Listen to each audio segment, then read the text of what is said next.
Right, guys, this is AP Precalculus 2025 FRQ1. Let's get started. And by the way, if you're looking for one-on-one tutoring, feel free to reach out. The link is in the description. The function is decreasing and is defined for all real values in the function. The values of function is given at selected values of x. G is given by this cubic function. Now they are saying that h is defined by g of fx, which is a composite function, of course. What is the value of h1 as a decimal approximation, or indicate that it is not defined, and show the work that leads to your answer. So this is as simple as I replace x with 1.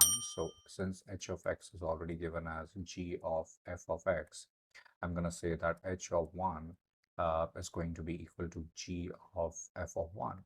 And what is f of 1? You can see that from this table, f of 1 is 1.75. So h of 1 will be equal to g of 1.75. And all we need to do is plug in 1.75 over here. Okay, so if I type in the function gx is given by this expression. So I type this in and I need g of 1.75. So this is what I have as g of 1.75, which is this number. So our answer is 0.333. That's our answer to part A. Right, A1 actually. For A2, they're asking what is the value of f inverse 3. That's pretty straightforward, because f inverse 3.5 is nothing but what is the x value and y value is 3.5. And clearly the y value is 3.5 here, so its corresponding x value is just 0. So our answer is 0 for A2. State the values of x as a decimal approximation for which g is 0, or state that there is no such value of x. G is already given to us. All we need to do is type this in decimals and find the x-intercepts. So we already have this typed in. If you see here, this is already gx, and they are looking for when it's gx0, so basically x-intercepts.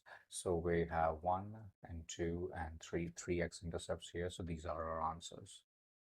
So I'm going to say gx is equal to 0 when x is negative 1.233, 1.578, and 5.643. These are our answers. Then they're looking for the end behavior. They are saying that how's the end behavior of g as x increases without bound. So if you notice carefully, this is although an odd degree, but the leading coefficient is negative. So even if you make x as big as possible, although this will be positive, but this negative will make everything negative, right?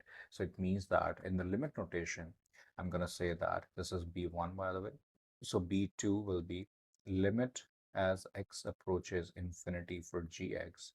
Gx approaches in negative infinity. That will be, or maybe equal to negative infinity. That's also totally fine. So this is the limit notation. And they're asking that based on the table, f is linear, quadratic, exponential, or logarithmic. So for that, we need to figure out the common difference, right? And but it is not logarithmic for sure, because in logarithmic, the x values changes exponentially. But here, x values are increasing or changing linearly. As you can see that the difference between each of them is just 1.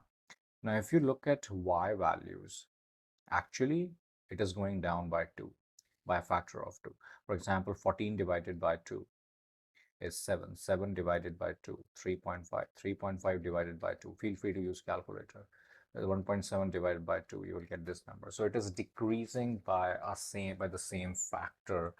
This means that we are going to mark this as exponential. So this is the answer to C1. And for C2, give a reason for your answer in for part C based on the relationship we just did, right? I mean, you can the statement that you can write is that since the x values are changing with the same increase in the values of x, or with the same increase in the input values of x, the output values are changing by a common factor, or decreasing by a factor of 2, or getting half, the way you want to write it. So that's the reason why this is an exponential function. Right, I hope you found this video helpful. If you need tutoring, feel free to reach out on my website. The link is in the description. Thank you.